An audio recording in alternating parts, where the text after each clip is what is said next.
Hello chess friends and welcome to your Out of Chess channel and welcome back to our best chess games of all time series.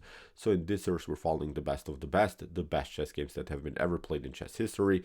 And today I wanted to show really an incredible sharp attacking game played by the legendary magician from Riga, by the tactical wizard Mikhail Tal against an unknown player.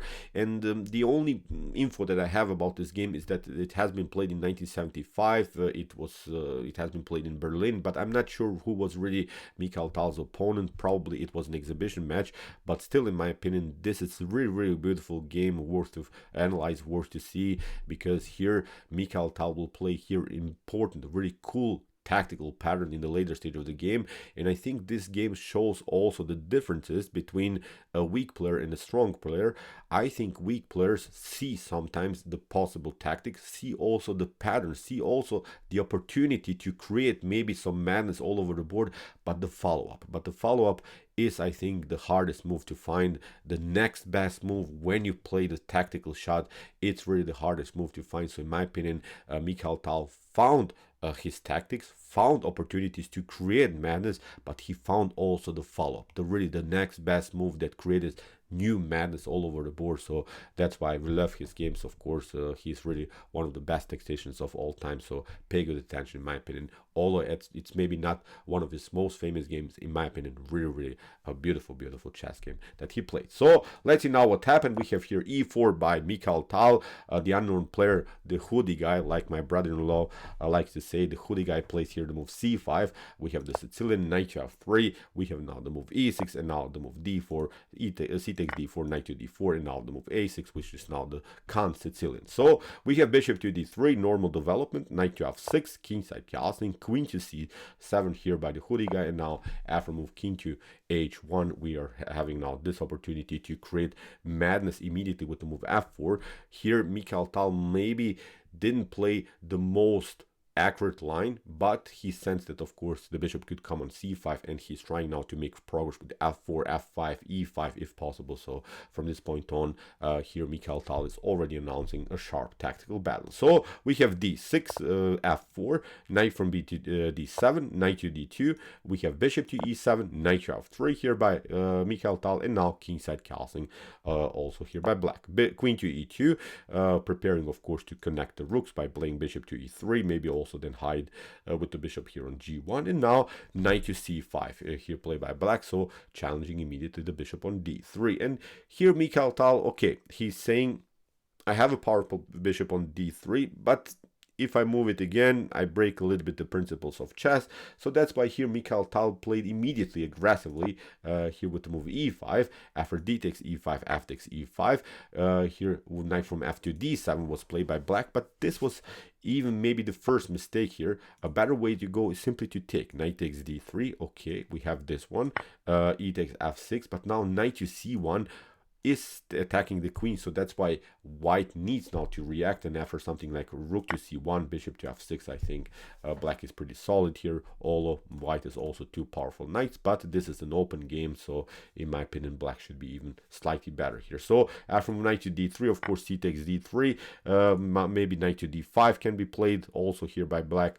In these types of lines, again, black should be slightly better, although white will have an active queen here, but this was actually the way to go. So instead of this move knight from f to d7, white should have simply taken the bishop on d3 and would be perfectly fine. But now black makes the first mistake, and from this point on, Misha is taking over. From this point on, I think he gets the position that he wanted to get, both bishops aiming towards the king side. The knight is now deflected from the defense of the king, so there's simply no good defender in front of the king. This pawn is creating, of course, a space advantage on the 5th rank for white. So this is the position that an attacker like Mikhail Tal simply loves. From this point on, the game becomes really spectacular. So we have bishop to g5, and here Mikhail Tal's opponent fell into a trap, because the best way is simply to compete here on the long diagonal, competing against the bishop. But Mikhail Tal's opponent got a little bit greedy. He took now the pawn on e5. Of course,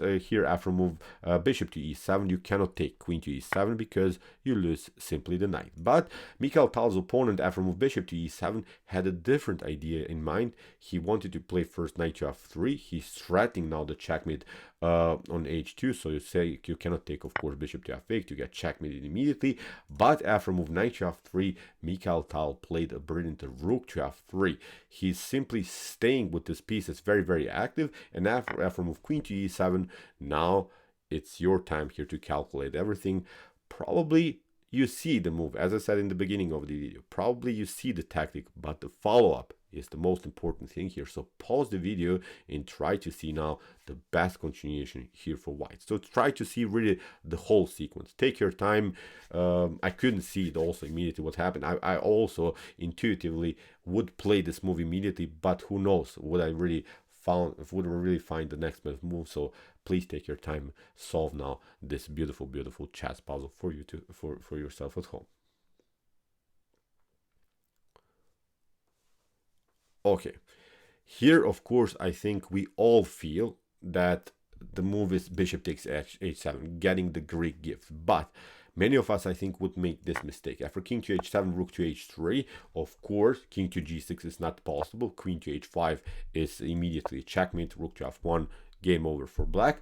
But after move rook to h3, king to g8, now many of us would play the move queen to h5. Queen to h5 is actually not winning anymore here for white. That's the most important thing here to say, because now after move f5 you can deliver a couple of checks, nothing spectacular. After a new check we get out of this mess. Again you have a new check, but now when we cover here on f7 with the queen, the e6 pawn is also protected. You can maybe play queen to h6 and now we cover even the e file, because I think white would love now maybe to include the rook into the game. So the game is over actually for white here. So many of us, I think, would play immediately intuitively also the move queen to h5, hoping for the best. Maybe we didn't calculate everything, but we say, okay, we played the Greek gift. The Greek gift always works. Now black cannot defend, but actually after move f5, the game is over for white. Now, after move king to g8, it's very important to find the follow-up. The follow-up is now a brilliant move, knight to f5. This is the way to go. Now, of course, the queen gets endangered. If you play something like, if you play here after move knight to f5, if you play here queen to d7 or something, then the problem is now knight to h6 is winning the game here, because after g takes h6, we deliver first a check, you play king to h7, but now there's simply no defense against queen to g5. You're getting tactical destroyed, so the game is over here for sure. So now after move knight to f5, of course, black gets a new defender into the game, gets the queen into the game, and hopes, of course, that you play queen to h5. We can trade off the queens and then we can defend everything. But actually, queen to h5 is even the winning move. We have here this beautiful Anastasia's checkmate pattern. Really wild stuff. Now the follow-up, the new follow-up is really a brilliant one. Queen to h5 leads into a devastating position for black, because after queen to h5, now knight to e7, first the check. Look how important this move knight to f was. Really beautiful, stunning tactics. And now after king to h7, we have now the Anastasia's checkmate with the move rook takes h5.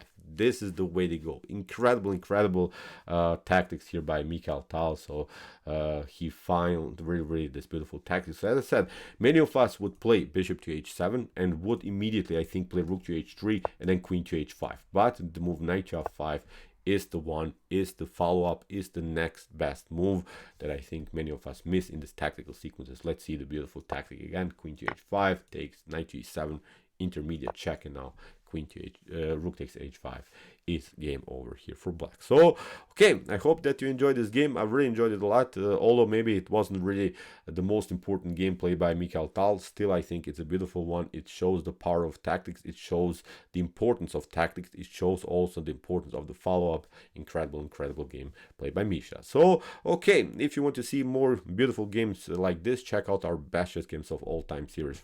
Here's the playlist, and you can also check even more brutal games in our best chess games played by top engine. Here's also the playlist, and if you like this content, don't forget to subscribe to my channel. See you soon with some more videos, and what to say, chess is the best, of course.